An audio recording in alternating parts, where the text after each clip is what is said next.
إياك نعبد صراط الذين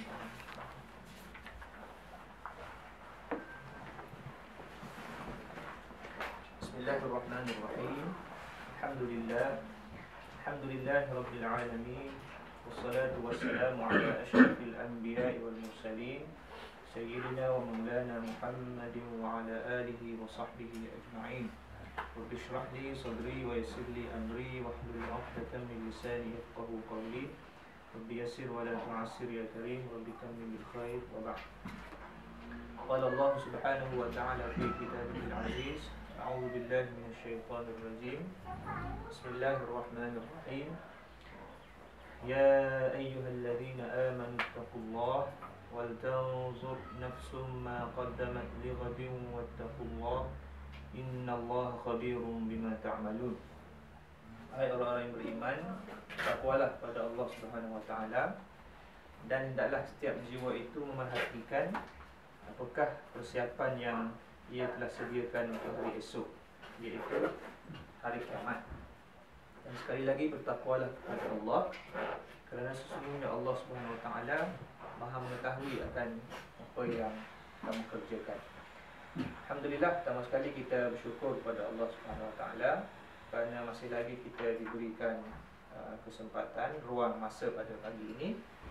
Dan alhamdulillah kita masih lagi diberikan nikmat umur, kesihatan, dan nak lagi lah nikmat yang kalau kita nak kira tidak boleh kita nak kira. Betul lah apa yang Allah Ta'ala sebutkan dalam Al-Quran, wa in ta'uddu ni'matallah la tuhsuha. Sekiranya kamu berusaha untuk bilang, untuk listkan, senaraikan nikmat-nikmat Allah, la tuhsuha, kamu tak akan mampu untuk senaraikan, untuk bilang, untuk buat, kita kata perangkaan ataupun bilangan semualah. Kerana nikmat Allah itu terlalu banyak. Kalau kita nak tengok secara mudahnya, start daripada kita bangun tidur pagi tadi, kalau kita nak bilang nikmat Allah Ta'ala itu pun daripada pukul berapa tadi? Subuh dalam pukul 5.30, pukul 6, sampailah pukul 11 ni, kita nak bilang nikmat Allah Ta'ala itu pun dah tak mampu. Dengan nikmat bangun tidur tu, kita boleh bangun tidur dengan elok, tak ada sakit dan sebagainya.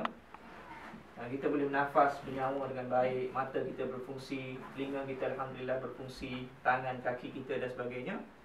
Itu pun sampai ke dalam masa 5 jam, 6 jam pun kita tak mampu nak senaraikan. Apatah lagi untuk kita balas ataupun kita kata mensyukuri kesemua nikmat yang Allah Ta'ala berikan tadi. Maka atas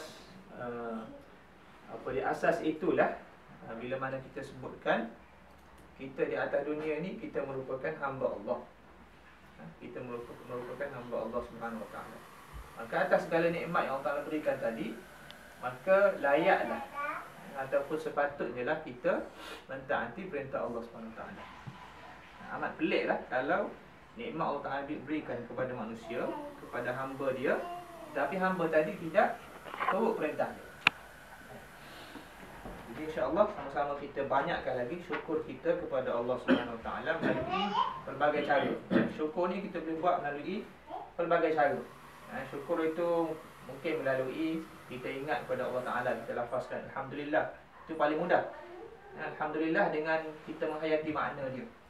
Boleh juga kita syukur kepada nikmat Allah Taala ini melalui perbuatan kita. Kita tunjukkan rasa syukur kita dengan kita bantu orang lain, kita tolong orang lain. Kan, kalau orang dalam kesusahan, kita bantu, menandakan bahawasanya nikmat kemudahan yang Allah Ta'ala berikan kepada kita, kita syukur melalui kita bantu orang lain. Kan? Pagi ni insya-Allah kita sambung, kita dah sampai ayat 21. Ayat 21, 22, muka surat 95. Muka surat 95. Saya kata ada lagi 2-3 kopi kat situ, kalau siapa nak ambil, nak guna dulu. Kat tepi, kat rak tu ada, jadi satu ada 2-3 kopi lagi, kalau siapa nak baca, nak tengok. Okay. Di ayat ke-21, saya bacakan dahulu.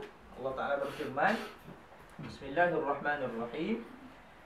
Ya ayyuhan nasu u'budu rabbakum Wahai sekalian manusia, beribadahlah kamu kepada Tuhan kamu, allazi khalaqakum, yang telah mencipta kamu, wallazina min qablikum, dan juga yang telah mencipta mereka yang terdahulu daripada kamu, la'allakum tattaqun, supaya kamu bertakwa. Allazi ja'ala lakumul arda firasya, ialah Allah yang mencipta bumi ini untuk kamu sebagai hamparan. Was-samaa'a binaa'a, dan langit sebagai bangunan.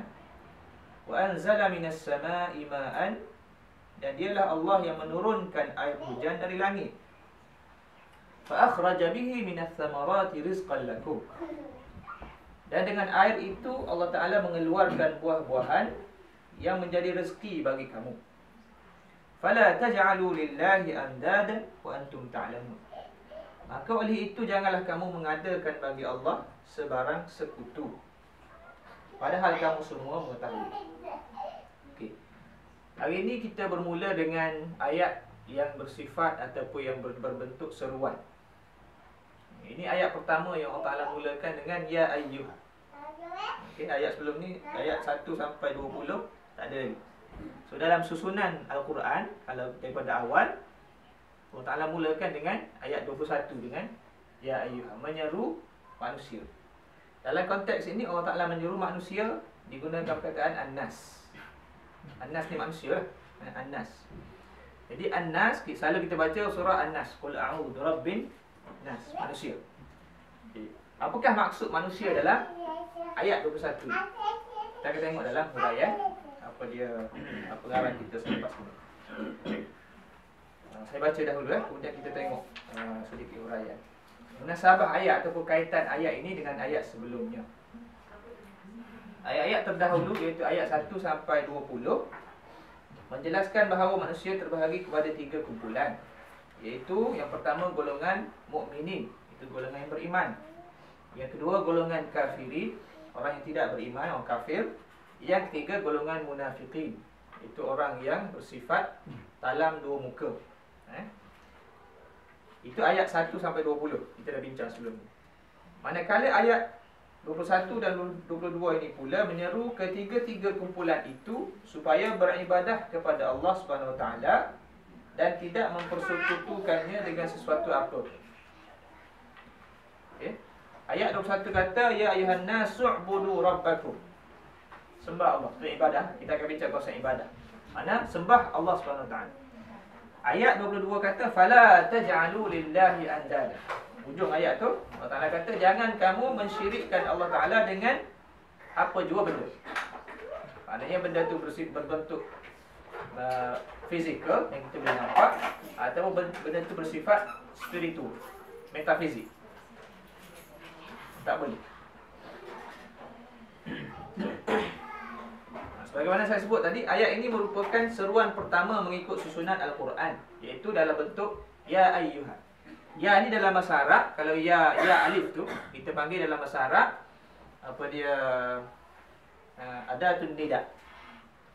Adatun nida maknanya satu kata huruf yang kita gunakan untuk memanggil manusia, panggil orang.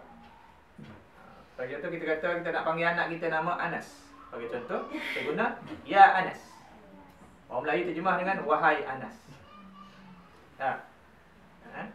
So ya. Kalau orang Melayu kita tak pakai sangat, kita panggil nama terus. Dah. Maisat. Maisat. Maisat. Kalau kita kata Maisat. Dah. Kadang-kadang anak kita ni kita tak panggil nama penuh. Saya selalu sebutlah. Kita bagi nama panjang. 3 rangkai sebagai contoh. Kalau yang paling hebat lagi 4 rangkai, 5 rangkai anak. Tapi satu pun kita tak guna. Kita ambil nama yang pendek yang kita suka panggil. Kan? Jadi kalau boleh kita baiki tradisi ataupun amalan tadi dengan kita pilih. Kalau anak kita 3 rangkai, 4 rangkai nama, kita ambil satu yang kita rasa paling mudah untuk kita panggil dan paling seronok untuk kita dengar. Jangan kita pendekkan nama tadi. Biasa kalau dalam orang Melayu ni Muhammad dipanggil Mat. Kan, Muhammad tu maksud dia yang terpuji. Bila kita panggil Mat, yang telah mati maksud dia. Kan? Cuba tengok budaya orang Arab. Kan? Tengok kawan-kawan kita, kalau kawan kita ada orang Arab, dia seorang Arab dia tak panggil nama pendek.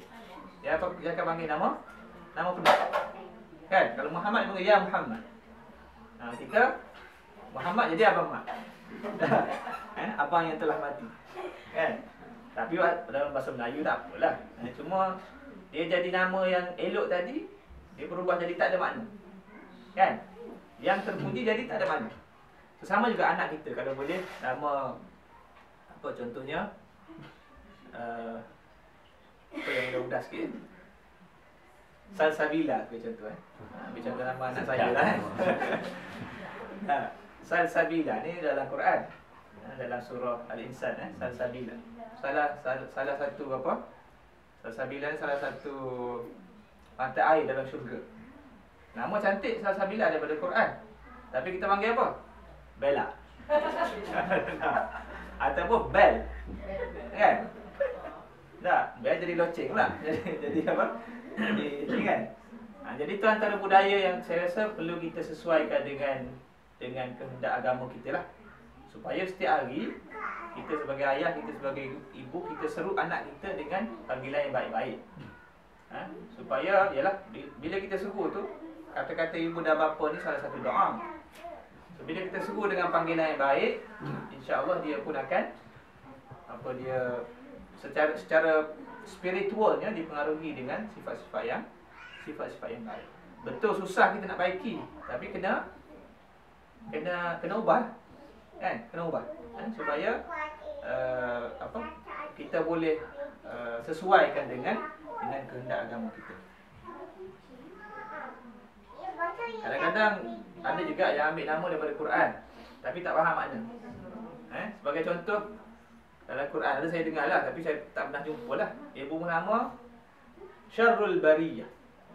Nama sedap Quran kan, Khairul Bariyah dengan Syarrul Bariyah. Nama sedap lah, Syarrul Bariyah Quran. Tapi makna dia adalah sejahat-jahat makhluk. Itu maksudnya. Tapi kadang-kadang kalau kita nak beri nama anak kita ni, cucu kita kan, anak saudara dan sebagainya, kita rujuk kepada, kalau nak ambil nama dalam bahasa Arab, kita rujuk kepada orang yang tahu lah. Jangan kita ambil daripada buku. Kadang-kadang buku tu Ain dia jadi Alif, dia jadi Hamzah. Jadi makna dah bertukar. Okey. Okey, jadi ayat ini kalau kita jumpa dalam Quran banyak. Allah Ta'ala guna ya ayyuhan. Maknanya kalau kita baca sebagai contoh ayat 21 ini, seolah-olah Allah Ta'ala tengah bercakap dengan kita. Allah Ta'ala menyeru kita, ya ayyuhan nas. Allah Ta'ala menyeru kita.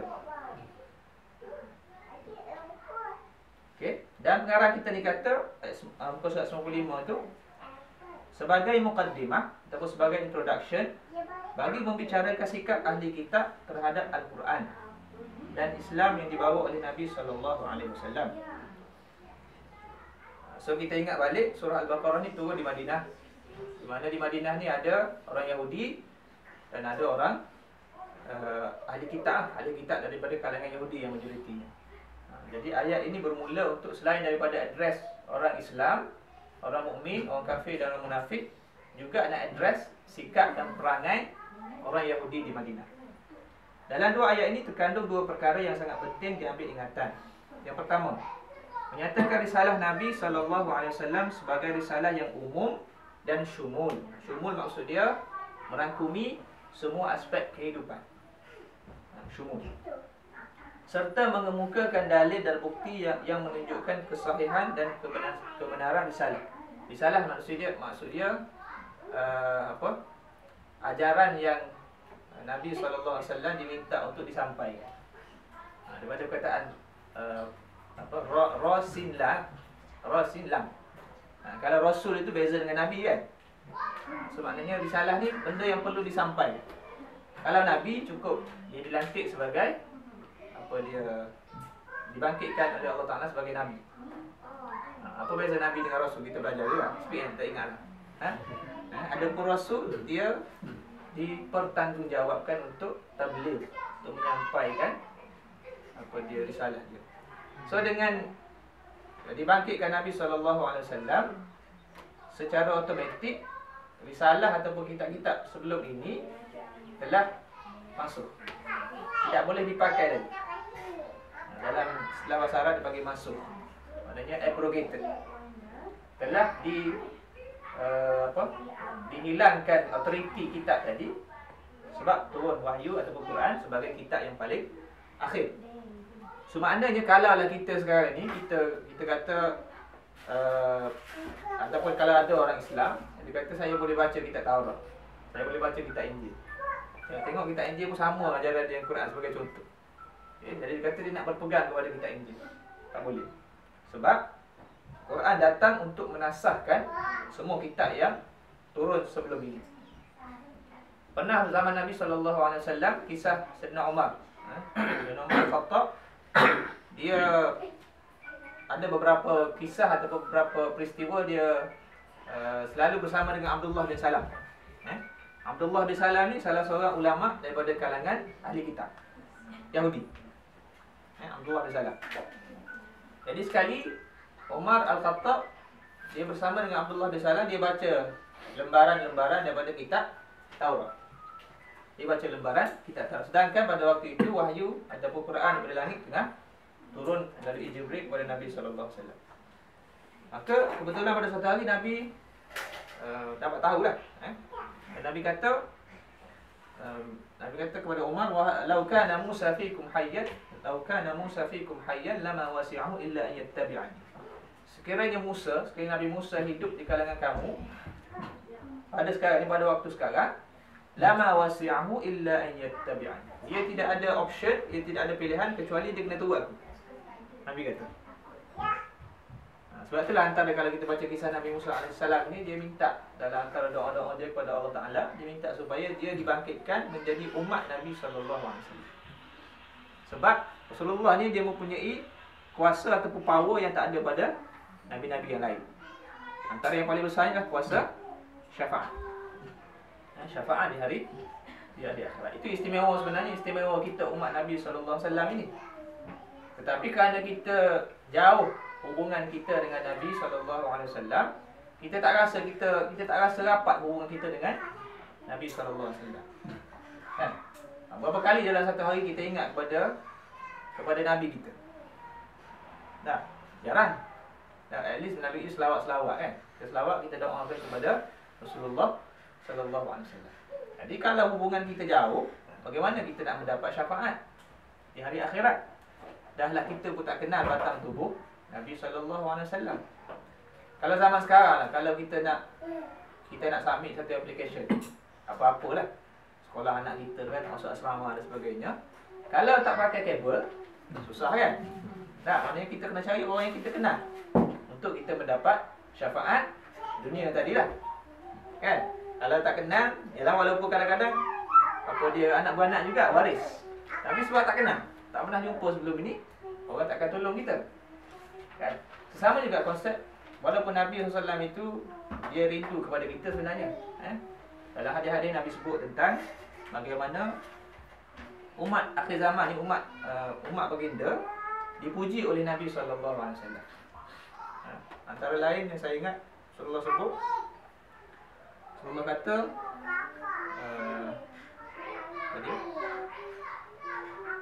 Tuba liman lam lam yarani wa amana. Nabi sebut 3 kali tuba. Tuba ni maksud dia beruntung. Beruntung, kebaikan yang banyak. Nabi sebut 3 kali. Beruntung siapa dia? Millat liman lam yarani wa amana. Kepada orang yang tak sempat tengok aku tetapi mereka beriman dengan ajaran yang aku bawa. Iaitu merujuk kepada umat Nabi sallallahu alaihi wasallam. Selalu juga kita dengar kalau dalam musim Maulud, orang sebut tentang satu kata-kata Nabi sebelum Nabi wafat, ummati kan. Ummati kan. Itu sebenarnya kata-kata tu Nabi sebut, betul Nabi sebut dalam hadis-hadis saya disebutkan. Cuma bukan dekat-dekat dengan nak wafat. Saya ingat saya dalam 2-3 hari sebelum tu Nabi dah sebut lah. Dalam beberapa occasion yang sahabat pergi jumpa. So, Nabi ingat, bukan Nabi sepatutnya kalau kita dekat-dekat nak mati ni, ingat kepada waris-waris lah. Tak, waris-waris kita lah, isteri, anak-anak dan sebagainya. Tapi Nabi sayang kepada umat ni, Nabi sebut ummati, umatku. Jadi bagaimana kita sebagai umat Nabi SAW ingat atau tidak kita kepada junjungan besar Nabi SAW. Dan jangan kita hanya ingat Nabi ni musim maulud saja. Musim maulud baru kita nak selawat, kan? Ingat Nabi ni setiap hari. Paling kurang dalam solat kita ingat, kan? Dalam solat tu kita akhir sekali kita baca dalam tahiyat kita salawat ke atas Nabi dan selawat ke atas Nabi Ibrahim AS. Itu pun mengingatkan kita kepada peristiwa yang besar, itu peristiwa Isra' dan Mi'raj, kan? Istimewanya solat kita ini Allah Ta'ala beri terus. Allah Ta'ala panggil, jemput Nabi daripada bumi, naik ke langit untuk terima farduan solat. Ataupun amal ibadah yang lain sebagai contoh puasa, zakat, haji, itu diturunkan daripada langit ke bumi. Beza solat ni Allah Ta'ala jemput sendiri secara khusus daripada Mekah pergi ke Jerusalem, Baitul Maqdis, naik ke langit. Berlainnya untuk terima kefarduan solat. Kalau kita bincang panjang tentang sebagai contoh waktu solat, di awal permulaan solat ni, permulaan diwajibkan 5 kali solat 5 waktu, Jibril turun setiap kali waktu solat. Berapa sekali tu Jibril turun daripada atas, kita sebut langit lah, daripada atas tanya lah. Nah, turun setiap kali mula-mula Nabi nak solat Zuhur, nak solat Asar, nak solat Maghrib, nak solat Isyak, nak suruh untuk memberitahu secara jelas mana waktu-waktu bagi setiap solat daripada Zuhur sampai kepada Subuh. Sampai ke tahap itu Allah Ta'ala dia berikan kurnia kepada kita, kepada Nabi dan kepada umat kita ni sebagai umat Nabi SAW melalui kefarduan solat tadi. Yang kedua dikatakan kat sini muka surat 96, ayat ini juga menyatakan pandangan Islam terhadap makhluk manusia dan asal usul mereka daripada Nabi Adam. Kemudian mereka dijadikan sebagai khalifah di bumi dan bertanggungjawab sepenuhnya di sisi Allah Subhanahu Wa Taala pada hari kiamat. Okay, so asal usul kita akan tengoklah dalam huraian dia. Maknanya kalau kita tengok ayat 21 tu, dia merujuk kepada bila Allah Taala sebut Allazi khalaqakum, iaitu Tuhan yang mencipta kamu. Siapa yang mencipta kita? Allah Ta'ala lah. Juga Tuhan itu juga Tuhan yang sama, iaitu Allah yang menciptakan wallazina min qablikum, orang-orang yang lebih dahulu daripada kamu. Kita ni kalau dalam konteks generasi, kalau kita nak mau Kelantan kata titik dah, nak salah silap 7 generasi pun kita dah tak boleh cari dah. Tanya 3 pupu, sebutkan 3 orang nama 3 pupu anda. Itu pun kita dah pening dah. Betul tak? Kan? Itu pun cerita 14 pupu. Kan? Maknanya kita ni di sudut ilmu kita, kalau nak bincang dalam konteks tadi dah salah silap pun kita dah out dah. Kan? Apatah lagi generasi yang diciptakan diciptakan Allah Ta'ala sebelum kita. Dalam konteks ini merujuk kepada start daripada zaman Nabi Adam alaihissalam. Terlalu panjang. So, cuma istimewanya kita ni, kita menjadi umat Nabi yang terakhir. Itu istimewa kita. Jadi kalau kita tak tahu ajaran Nabi SAW, tak adalah istimewa tadi. Kan? Kita tengok dulu muka surat 96 tu. Tajuk letak kat situ seruan beriman kepada Allah. Seruan beriman kepada Allah. Manusia diseru supaya beriman dan beribadah kepada Allah yang Maha Berkuasa dan yang mencipta manusia. Dia juga yang mencipta langit, bumi dan sekalian yang ada di antara kedua-duanya. Mereka juga diseru agar berhenti daripada melakukan penyembahan dan pemujaan kepada makhluk yang sama dengan mereka. Kita baca dahulu dia punya mukaddimah sebelum dihuraikan ayat. Beriman kepada Allah hendaklah disempurnakan melalui ibadah kepadanya juga. Beriman mesti disempurnakan melalui ibadah. Sebab tu disebutkan ya ayyuhan nasu'bud. Dan awal-awal ayat-ayat daripada awal tadi kita dah bincang tentang golongan orang yang beriman. Maknanya tidak sempurna iman kecuali kita laksanakan praktikalnya, iaitu melalui ibadah. Maksudnya kalau seorang tu kata saya beriman, saya percaya kepada Allah, saya percaya kepada 6 rukun, 6 rukun iman, tetapi dia tidak melaksanakan ataupun kita kata implementasikan iman tadi dalam konteks amalan, maka tak sempurna, tak jadi juga. Maknanya rukun iman tadi perlu disempurnakan melalui rukun Islam lah. Antaranya salat, zakat, puasa dan haji. Itu rukun amali.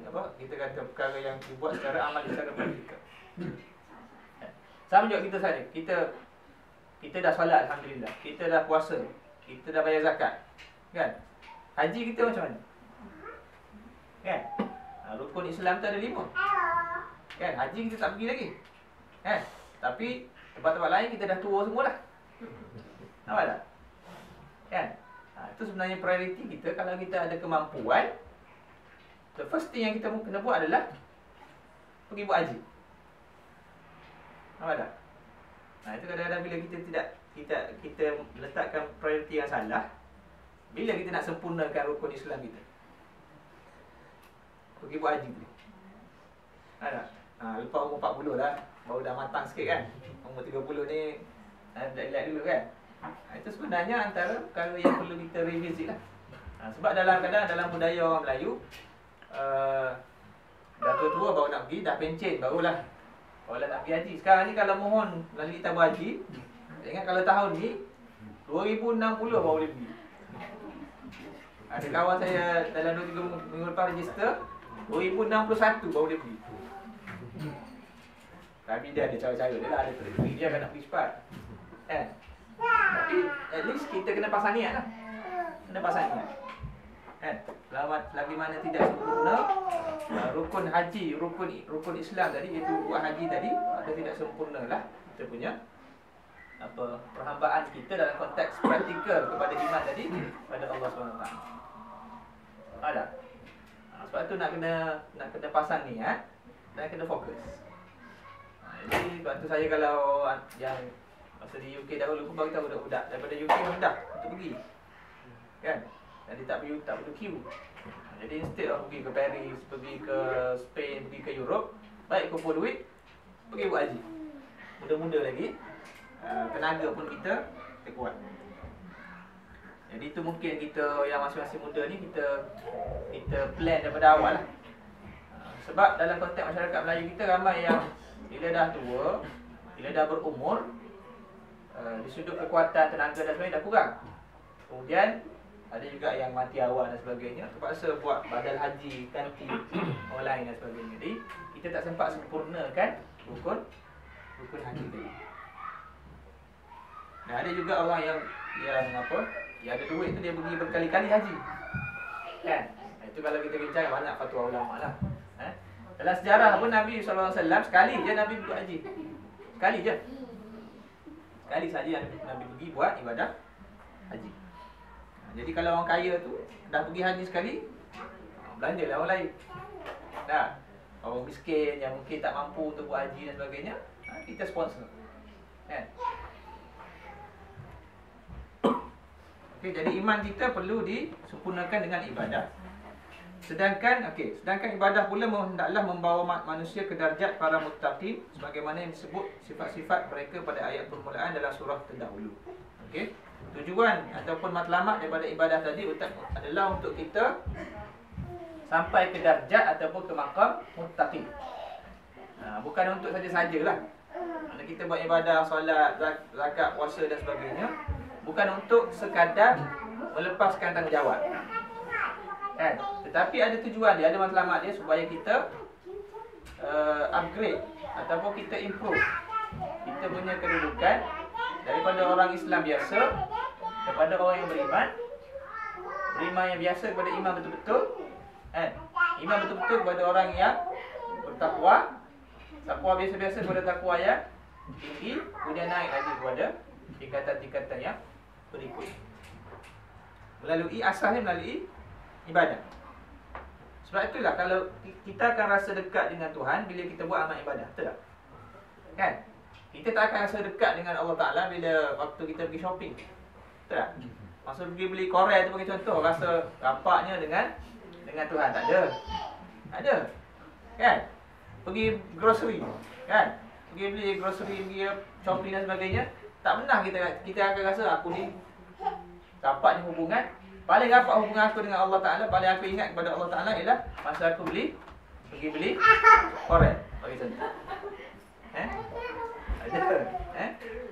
Tidak ada kaitan dengan hidup ataupun telah mati lah. Betul tak? Kita akan rasa rapat bila kita buat amal ibadah. Betul tak?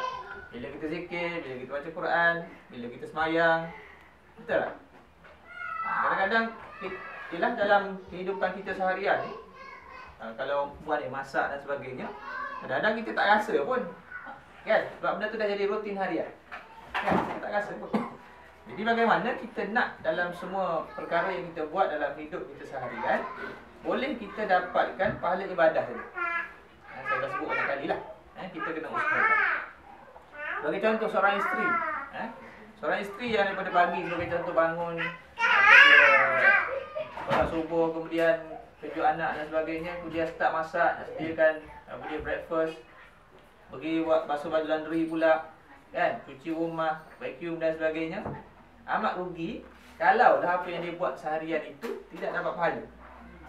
Betul tak? Sekadar rutin saja bangun pagi, okey ni kena buat 1, 2, 3 sampai 10 list dia. Tapi tak dapat pahala. Sama juga kalau orang lelaki pergi kerja, kan, pergi pejabat 9 to 5 bagi contoh, pergi kerja, pergi office, tetapi daripada pukul 9 sampai pukul 5 tak dapat pahala. Rugilah, kan? So cara dia kita kena pastikan apa yang kita buat itu kita dapat pahala ibadah. Kemudian, sebelum manusia sampai ke darjah ini, satu persoalan perlu dijawab, iaitu mengapa kita perlu beribadah kepada Allah. Ini soalan dia. Mengapa kita perlu sembah Allah? Mengapa tidak di samping menyembah Allah, kita juga menyembah ibu bapa yang memelihara dan membesarkan kita sejak kecil? Ayat yang berikut menjawab persoalan ini dengan menyatakan alasannya ialah kerana Allah yang mencipta kita dan mereka sebelum kita.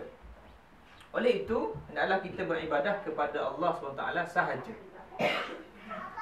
Di ayat 21 tu, kita baca tengok.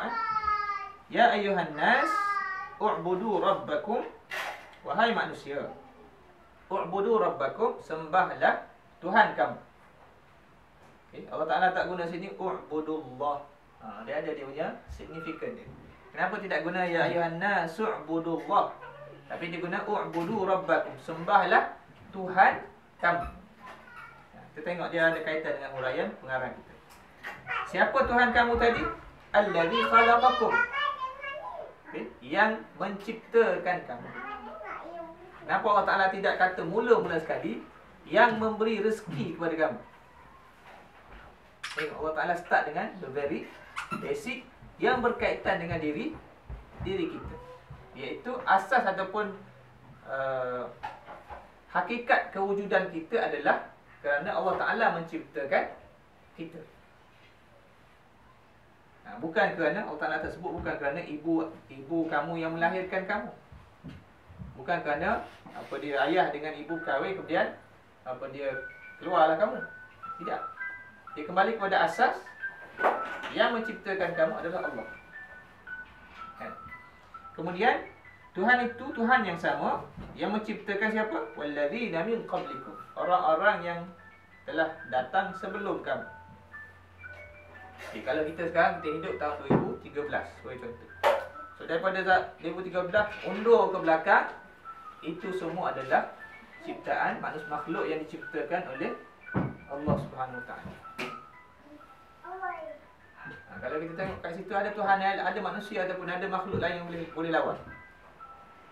Dalam konteks kuasa Tuhan yang menciptakan daripada kita zaman kita hidup sampailah undur ke belakang, manusia pertama yang diciptakan oleh Allah Subhanahu Wa Taala. Tujuannya kenapa kita ibadah tadi, la'allakum tattaqun, supaya kamu beroleh takwa. Okey. Tujuan daripada ibadah kita adalah supaya kita beroleh takwa. Sama juga kalau kita baca dalam biasa di luar Ramadan, kita baca ayat tentang puasa. Okey, kenapa difardukan puasa? Akhirnya supaya kita beroleh takwa. Okey. Jadi amal ibadah yang kita buat, sama ada amal ibadah khusus dalam bentuk ritual, ibadah ritual, solat, zakat, puasa, kita buat haji untuk kita sampai tingkat takwa tadi. Sama juga dengan ibadah yang disebut sebagai ibadah umum. Ibadah umum ni ibadah dalam konteks yang bukan ibadah khusus tadi. Sebagai contoh, kita buat amal kebajikan, kita tolong orang, kita bagi derma, kita bagi sedekah, itu termasuk dalam ibadah umum.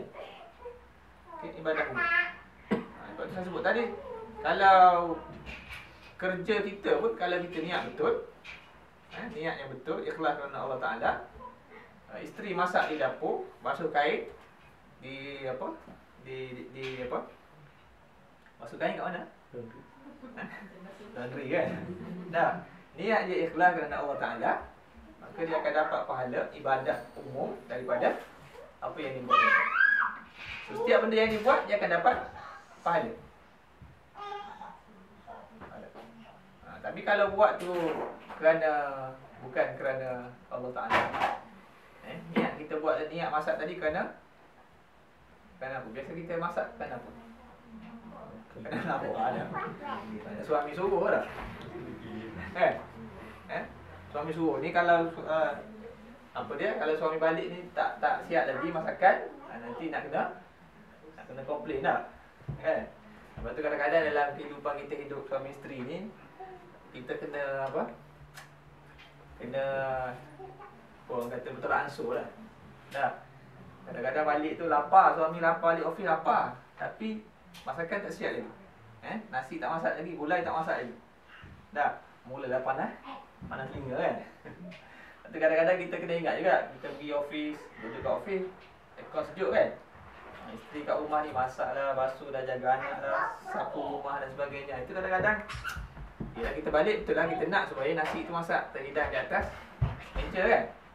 Tapi kalau tak siap lagi, tak ada masalah kan. Kita lah yang masak kan. Suami tu kena belajar masak lah kan. Tapi kadang-kadang benda-benda yang macam tu lah, dalam hidup suami isteri ni, dia bila kita tidak betul langsung, kita akan mudah mudah terasa hati kan. Kita akan mudah nampak keburukan isteri ataupun suami kita, sedangkan pengorbanan masing-masing itu terlalu banyak. Bagi contoh, pengorbanan isteri jaga anak, bagi contoh kan. Cuba bagi 3 hari kat suami jaga 3 orang anak, apa jadi kan? Sebagai contoh lah. Ambil full package, jaga anak, masak, laundry, cuba test tengok kan. Itu kadang-kadang kita kena wait tengok pengorbanan isteri dengan pengorbanan suami. Isteri juga sama, tengok pengorbanan suami pergi dia kerja, cari rezeki dan sebagainya.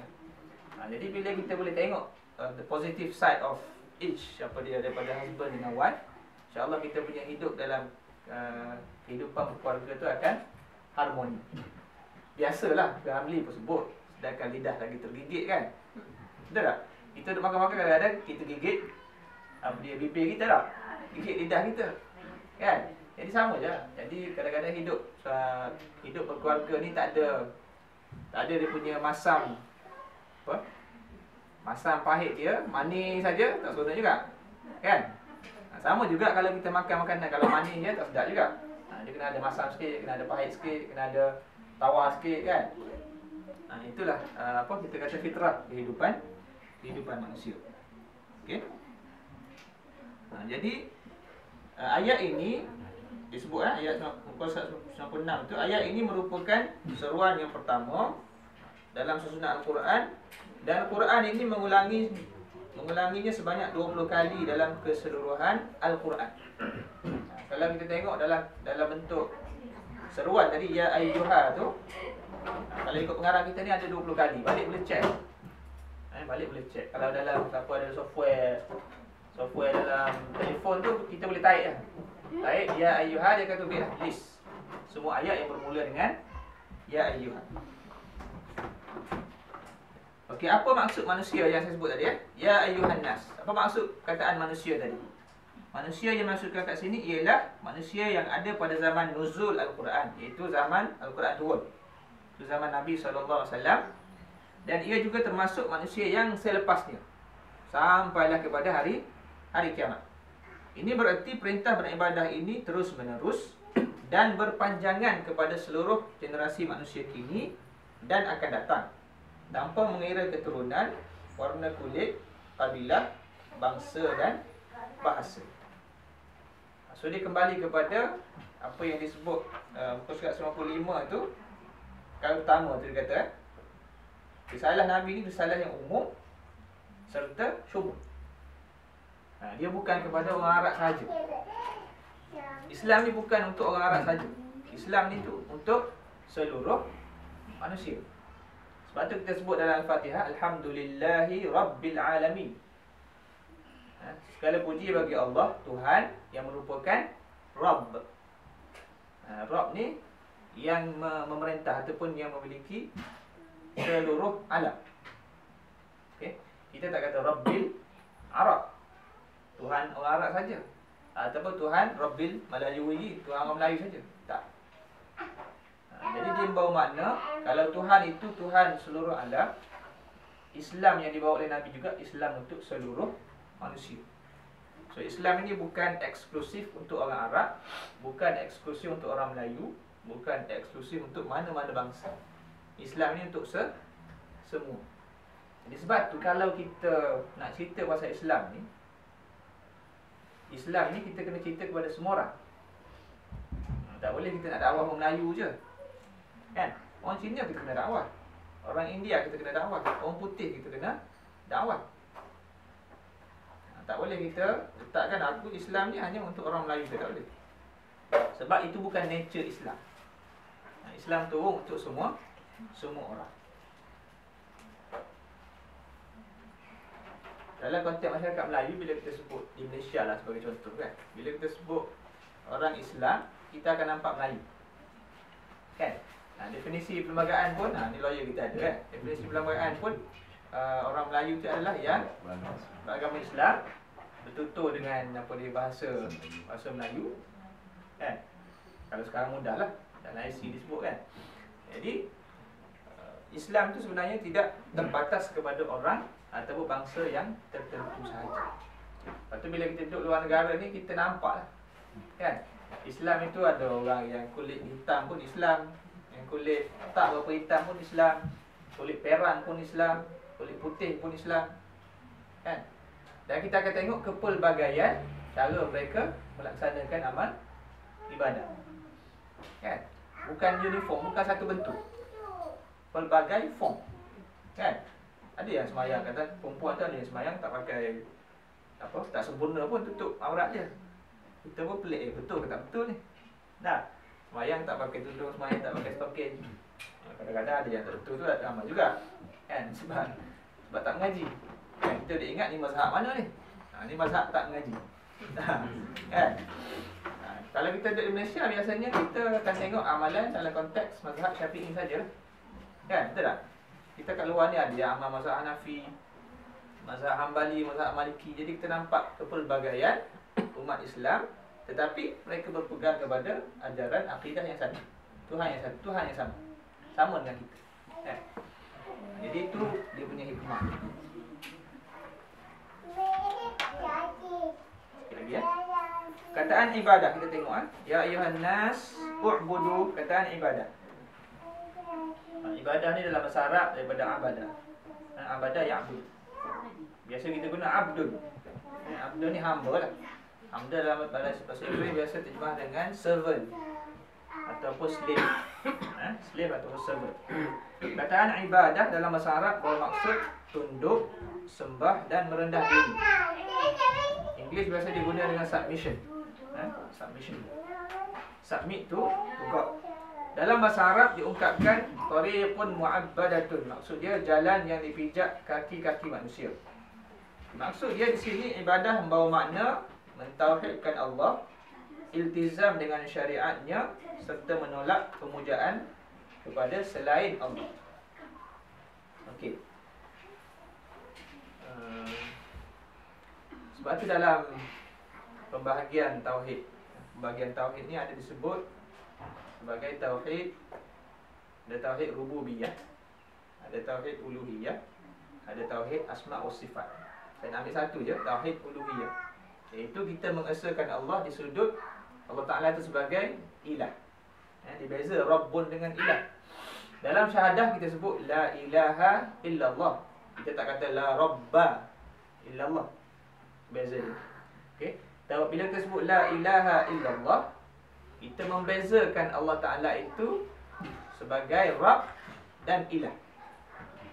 Bahasa Melayu dia terjemah sama, Tuhan. Dua-dua, Rabbun pun Tuhan, ilahun pun Tuhan.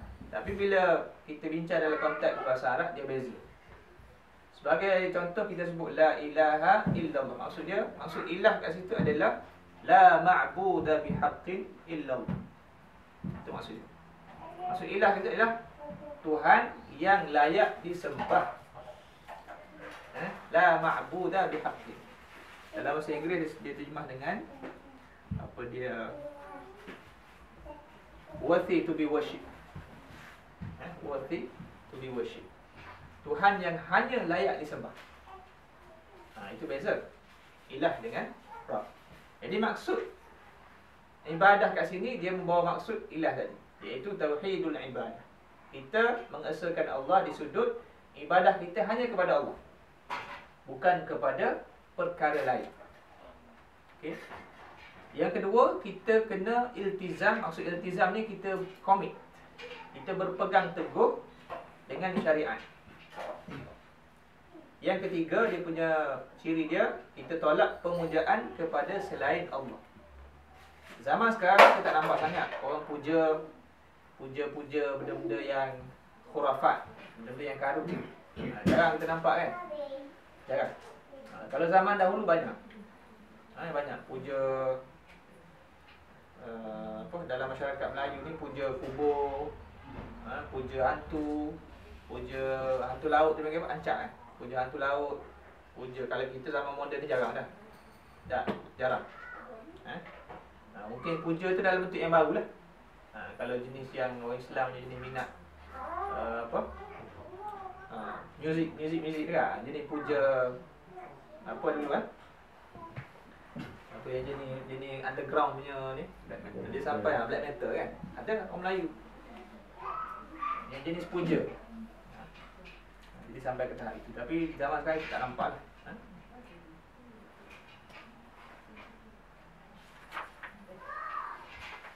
Tengok sikit lagi ya.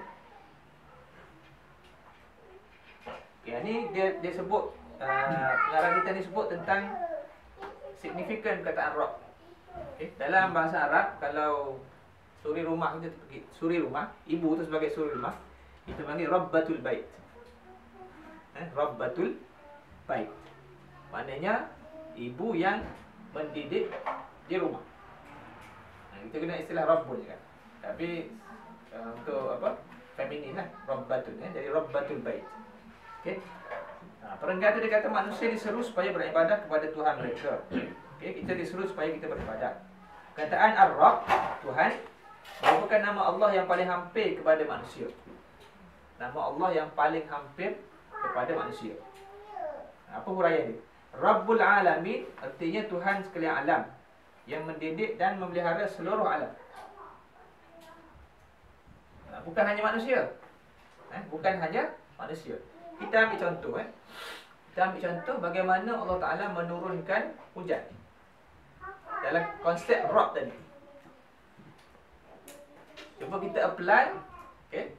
Kita apply seorang isteri ataupun seorang ibu yang apa nak buat apa kat rumah ni biasa yang payah sikit, yang perlu proses dia banyak. Buat kuih saya nak bagi contoh yang kita boleh faham. Kuih apa yang susah? Yang perlu melalui 7 kali ganda, 7 kali proses. Boleh contoh. Kuih kan? Kuih kena tanya toke kuih kuih lapis. Kita kata kuih lapis yang 7 lapis. Bagi contoh nak buat kuih lapis yang 7 lapis. Okey, kita nak apply konsep Rabb Pantun tadi yang menyediakan Rabb tadi dalam konteks menyediakan kuih 7 lapis. Macam mana nak buat? Nak kena buat selapis lah, selapis demi selapis kan. Selapis pula. Lepas tu kena timing kena betul. Kan? Kalau tak keras lagi tak boleh lah. Timing tu kena betul. Lepas tu susun balik dengan elok dan sebagainya. Tunggu masa dia, barulah boleh potong makan dan sebagainya. So dia ada proses-proses dia. Tengok Allah Ta'ala turunkan hujan. Bagaimana Allah Ta'ala manage untuk turunkan hujan daripada langit. Kita belajar dulu kan. Tak, proses yang terlalu panjang melibatkan banyak perkara. So konsep rock tu kita boleh tengok di situ. Maknanya Allah Ta'ala mendidik. Kalau kita apa dia? Oh, dalam bahasa Melayu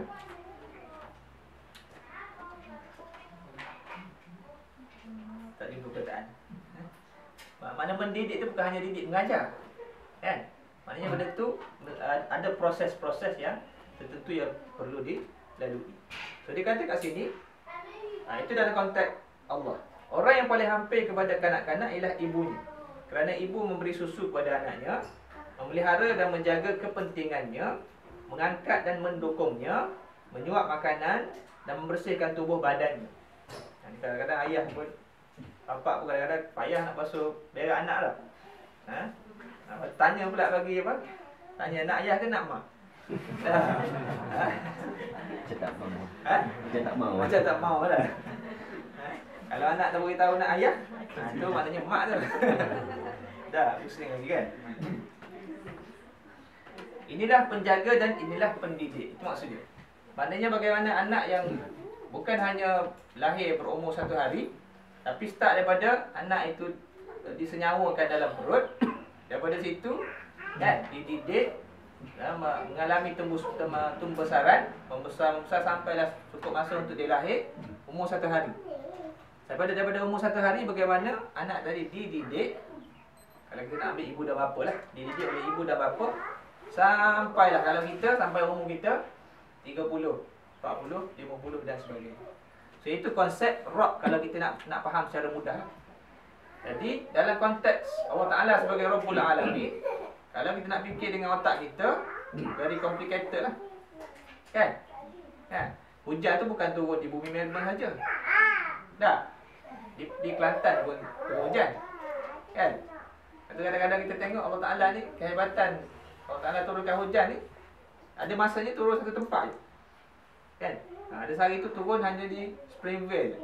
Kita pergi lepas traffic light IKEA tu, keren. Kan? Jadi maknanya itu antara disebut sebagai kehalusan ciptaan ataupun management Allah SWT. Yang kita tak mampu fikir melalui kepala kita. Sikit lagi. Ya Allah adalah Rabb kepada seluruh alam. Justru ibu bapa ketika dia mendidik anaknya, dan Rabb yang ada pada burung ketika ia, maksudnya sifat Rabb ataupun sifat mendidik tadi yang ada pada burung ketika ia menyuap makanan ke mulut anaknya adalah daripada rahmat dan kasih sayang Allah Ta'ala Tuhan semesta alam. Kan? Itu kalau kita tengok makhluk selain manusia, lagilah hebat kita tengok. Kan? Bagaimana burung, bagaimana kucing, bagaimana makhluk-makhluk yang lain lah. Yang mikroorganisma pun sebagai contoh. Kan? Gerakannya dikawal ataupun dididik oleh Allah SWT. Semua itu melalui rahmat dan kasih sayang Allah SWT. Okey. Ibadah yang sebenarnya kepada Allah ialah ibadah yang dilakukan dengan tidak mencampur adukkannya dengan pemujaan makhluk-makhluk yang lain dan penyembahan kuasa-kuasa yang lain. Ibadah kepada Allah tidak boleh dikongsikan dengan ibadah kepada yang lain, dengan benda-benda lain atau dengan tenaga gaib yang lain. Kalau zaman dahulu, orang Arab jahiliah, dia kata dia sembah Allah, dia kata dia sembah Tuhan, tetapi melalui perantaraan berhala. Dia kata ma na'buduhum illa liyuqarribuna ila Allahi zulfa. Kami sembah berhala ini supaya berhala ini boleh menyampaikan kami menjadi orang tengah untuk sampaikan kebaikan kami kepada Allah. So bila Rasulullah datang, Islam bawa satu ajaran, hubungan kita dengan Allah ni hubungan yang bersifat direct. Tidak perlu ada perantaraan. Jadi sama juga dalam konteks ibadah kita nak minta apa-apa terus kepada Allah Ta'ala. Kan? Sebab Allah Ta'ala itu Tuhan kita sebagai hamba. Khususnya melalui solat.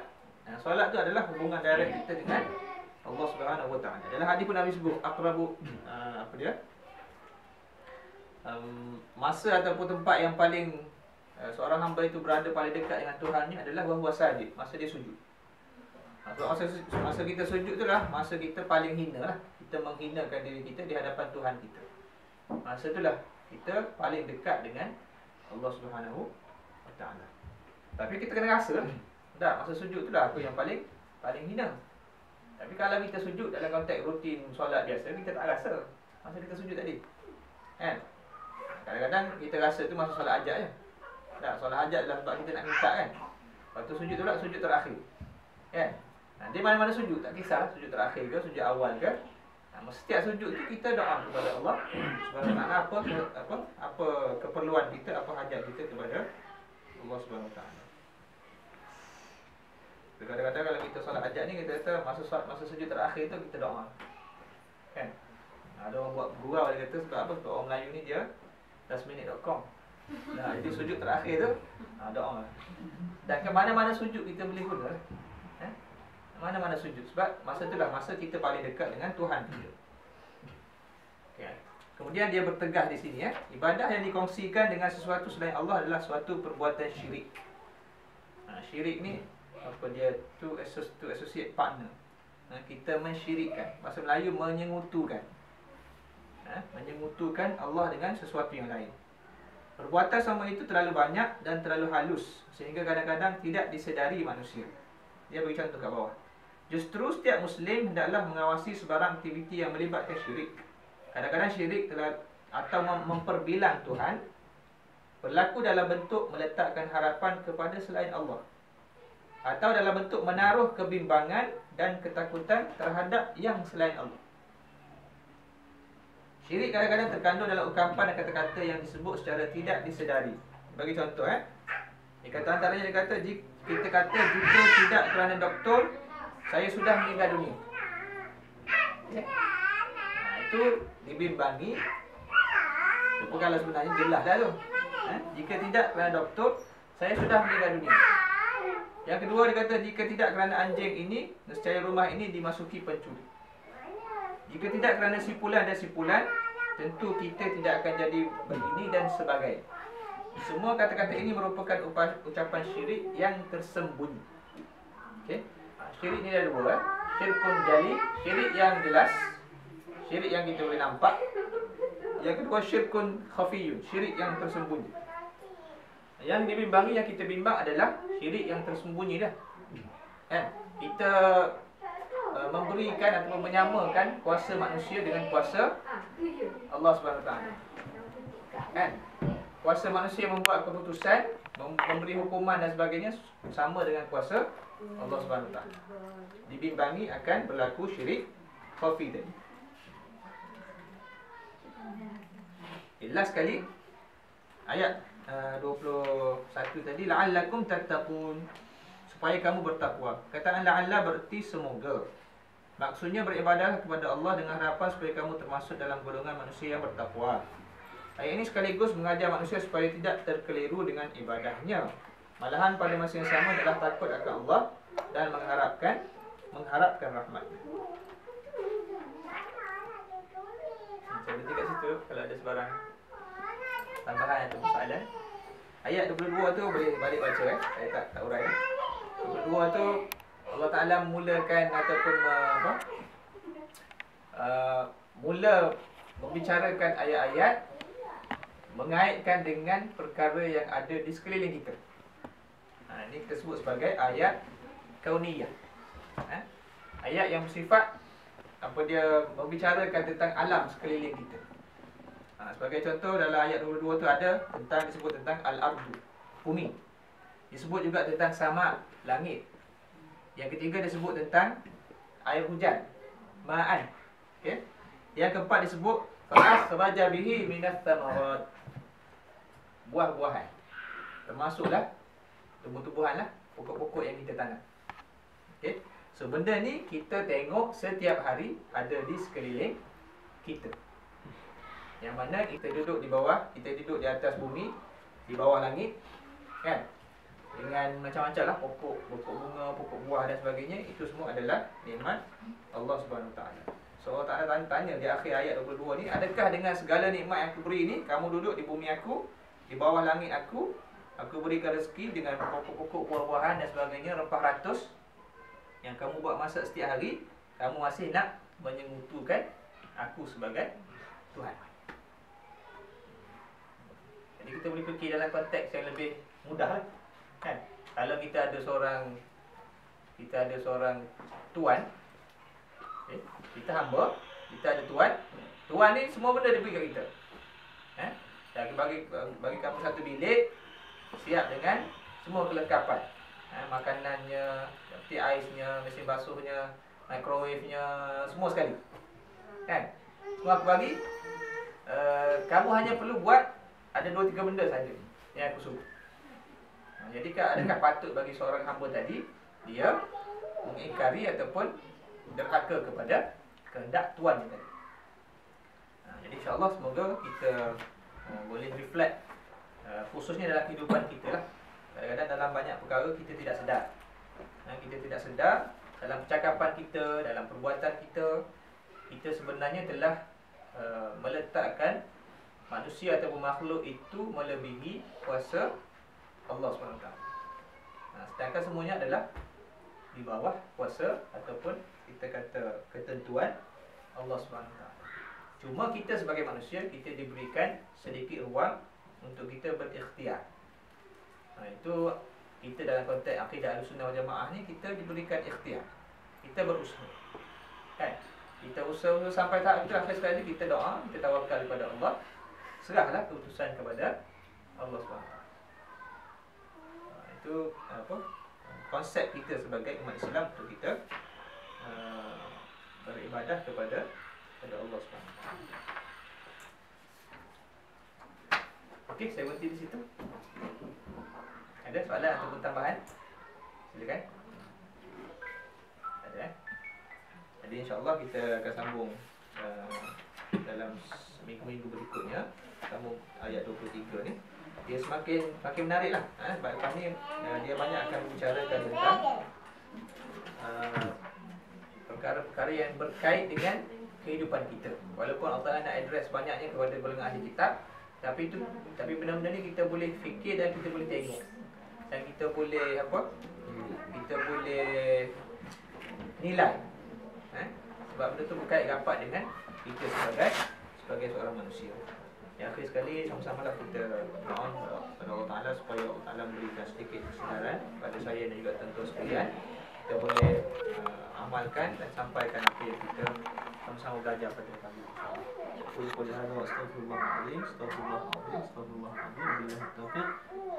Assalamualaikum warahmatullahi wabarakatuh.